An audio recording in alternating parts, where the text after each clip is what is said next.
Wait, remember Back at the Barnyard? Back at the Barnyard was a CGI animated TV series based on the film Barnyard, the Original Party Animals, a 2006 movie starring Kevin James as a male cow with udders. If you don't know, only female cows have udders. But this decision was made by the writer and director Steve Oedekerk, because he thought that them there city folk think all cows have udders and don't know the difference.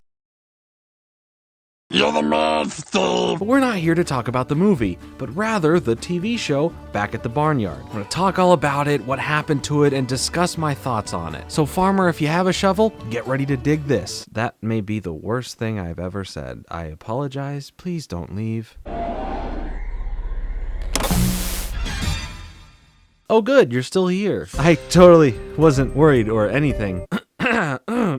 Back at the Barnyard continued the adventures of Otis, the cow leader of the animals of the barnyard, and his fellow barnyard friends in their fictionalized Arizona farming town, Oedekerk, in which Steve here named after himself, while Otis balanced his responsibilities to protect and lead the inhabitants of the barnyard with his desire to party and goof off. Now featuring 100% less Kevin James and 100% more Talking Dead guy. Back at the Barnyard aired from September 29, 2007 to September 18, 2010 as a joint Oemation Animation, the animation division of O Entertainment, and Nickelodeon Animation Studios co-production. The series lasted 2 seasons for a total of 52 episodes, receiving fairly solid but some mixed reviews for both seasons. The central character, both in the TV show and in the original film, is Otis, now just voiced by Chris Hardwick. Otis is a black and white dairy bull who is strong and courageous, but also not really because he just prefers to goof around, pulling pranks and hanging out with his friends rather than following through with his duties as the current barnyard leader. Living with Otis at the barnyard is a range of different animals of different species and personalities. One of these animals is Pip, a gray wisecracking mouse voiced by Jeffrey Garcia, the voice of Sheen from Jimmy Neutron and Planet Sheen. Pip is Otis's best friend, often going along with him on his crazy party schemes. Pip also has a crush on Bessie throughout the series. There was also Freddy, played by Cam Clark, an unstable ferret who both wants to eat his friends, in particular his best friend Peck. The constant struggle to resist his base instinct is implied to be a major cause of his overall craziness. Actually, in the pilot, he was a mongoose, but now he's an interesting looking ferret. Peck, Freddy's best friend and the main source of his hunger cravings, is a young, accident-prone rooster who at any moment could be eaten by his best friend. I don't know how many times I have to emphasize that. Instead of worrying about that, Peck spends his days working as a teacher at the barnyard school. And Peck is voiced by Carl Wheezer himself, Rob Paulson. Pig, the pig, is a bit dull to put it light and is another one of Otis's friends at the barnyard. Brought to life by Tino Insana, all Pig wants to do in life is 3 things: to eat, roll around in mud, and pet his pet skunk Skunky. It is also revealed in the episode Barnyard Idol that Pig, along with being a great baker and chef, has an exceptional singing voice. Occasionally joining Otis on his wild adventures with his friends is Abby, a more country cow voiced by Leigh-Allen Baker, who is friendly, athletic, and loves to organize. She serves as Otis's main love interest throughout the series, replacing Daisy from the original film. Also living in the barn is Duke, the dim-witted sheepdog who dreams of one day being the barnyard leader, despite not having much common sense or respect from the other animals, played by Dom Herrera. Bessie, a sassy cow and Abby's best friend who doesn't like Otis very much, she is voiced by Wanda Sykes. And the main thing that the characters have to worry about most is keeping their secret of being walking, talking animals. At least when any humans are around. Otis!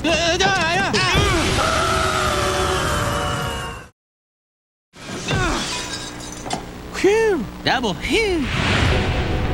There are a handful of human characters in the Barnyard universe, in particular, a few who show up regularly. There is the farmer, a short man who considers the animals his family and by and large is ignorant of the animals' hidden abilities. It's very much so like a Toy Story type of situation. There's Nathan Beatty, the farmer's neighbor who sits on his couch all day trying to stay out of the way of his wife. There's Nora Beatty, the aforementioned wife he fully believes is crazy after she starts to tell everyone that the animals can talk and walk after she catches them messing around one day. Despite no one believing her, she holds true to her beliefs about the animals' secret lives and spends much of the series trying to prove herself right. Nora serves as the main antagonist of the show, often pushing Otis to crazy schemes so he can keep the animals from being caught. But she's not the only one. There's also Snooty Boy Eugene, a punk kid who gets into many scuffs with the animals and is the nephew of Nathan and Nora. Back to the Oedekerk, Steve Oedekerk, like I mentioned, created the show as his second animated series with Nick. Oedekerk first worked with Nickelodeon a few years prior during his time at DNA Productions, as the co-creator of Jimmy Neutron Boy Genius, a DNA Productions original series. Hi, I'm Paul. Paul.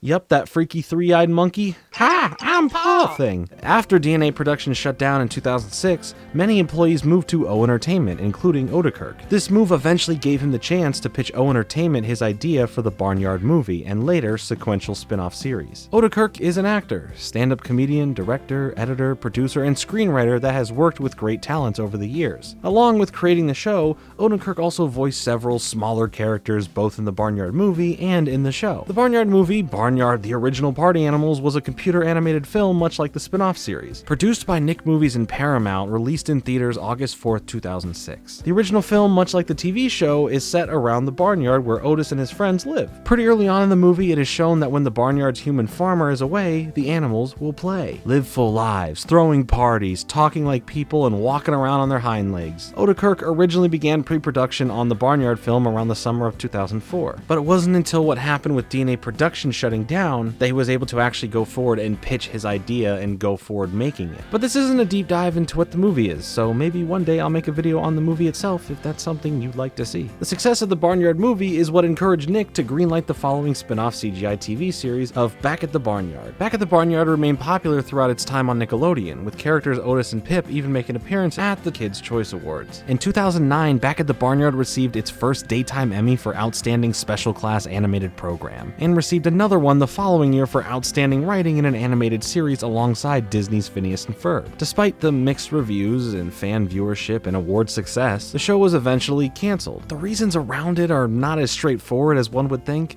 It kind of feels very quiet, a little too quiet. I'm sure it has something to do with the usual reason the show would get the axe by Nickelodeon. I mean, the show went on a one-year hiatus toward the end of season 2, getting the final 6 episodes on Nicktoons Network. From there, it would just live on as reruns. Hey, don't move! Otis and his friends are back at the Barnyard next. There's more Back at the Barnyard coming at ya.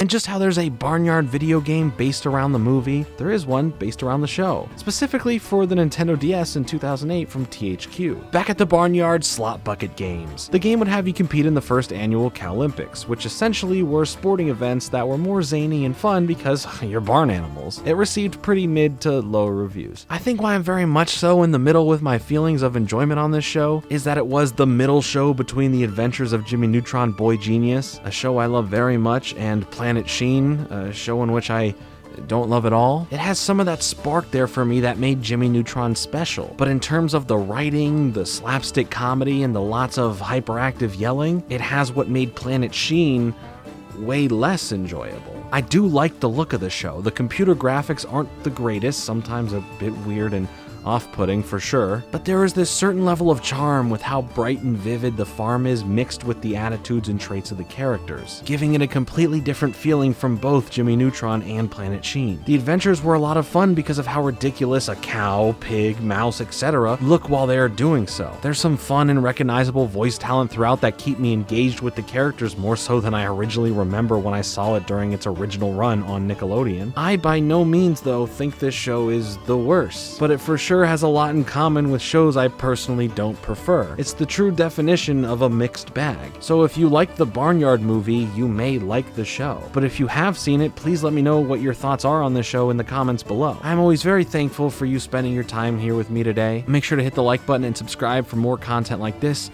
Follow me on Twitter, or else. I'll be back with another video soon, but until then, later.